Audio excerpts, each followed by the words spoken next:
En la última década en los Estados Unidos se están ofreciendo programas de residencia y entrenamiento en fellowship especializados en terapia física manual ortopédica, siendo Evidence in Motion o EIM uno de los de mayor crecimiento a nivel nacional e internacional. Además de estudiantes a lo largo y a lo ancho de los Estados Unidos, EIM cuenta con estudiantes en Canadá y Barbados, con una educación ecléctica que se basa principalmente en el pensamiento crítico durante la toma de decisiones clínicas. Esta empresa usa un modelo híbrido facilitado por el uso de tecnología para la enseñanza de conceptos teóricos y la disponibilidad de instructores en todo el país, quienes enseñan cursos netamente prácticos en distintas ciudades estratégicamente seleccionadas. Estuvimos con la directora del programa de Fellowship de EIM, la doctora Julie Whitman, quien nos comentó acerca de su punto de vista respecto del significado del entrenamiento avanzado en nuestra profesión.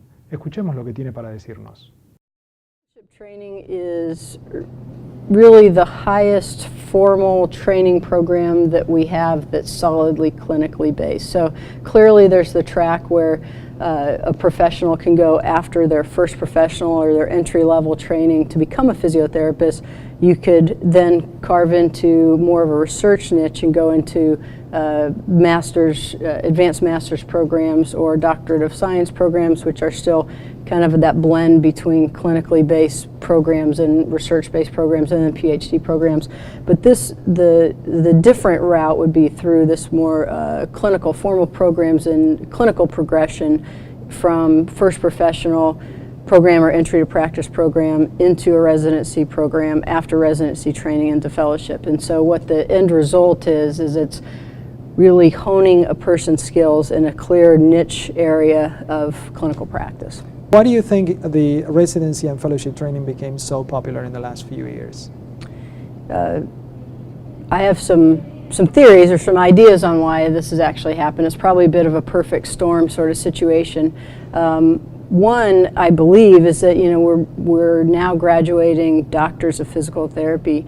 And yes, there was added curriculum to the programs that existed, but these folks still haven't seen a ton of patients by the time that they actually graduate. And so folks are coming out with a doctoral degree, but they still know that they need to elevate their practice. They need more skills, they need more formal training to really fast forward their skills. And the marketplace has just gotten much more competitive in our healthcare system. So in our healthcare system, systems are now required to begin to look at clinical outcomes.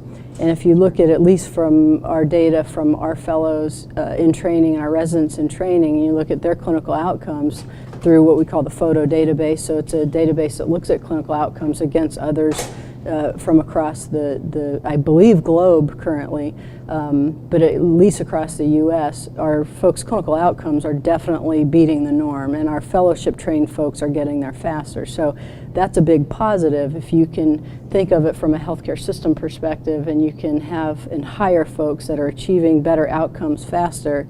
They're going to be able to see more patients for you. It's just more economical, and that's where our system is going. And the next piece is the roles of a physiotherapist in the U.S., I think, are maybe starting to come up to where they are in other parts of the world with more of that direct access sort of care where you're the point of contact for patients with musculoskeletal disorders, and people know that they have to be at a higher level of practice to do their best. Now, clearly, folks can come out from physical therapy school and practice well in that environment, but I believe there is this mindset of thinking that I'm going to elevate my practice and I need to do it with some sort of formal training. Fellowship program, a residency program, and other certification tracks that EIM have put together use technology and internet a lot. So how do you see from your experience working with these platforms in terms of global education? That's a great question. Clearly, what you're taking on with this organization is a big step and is something that can expand the reach of educators.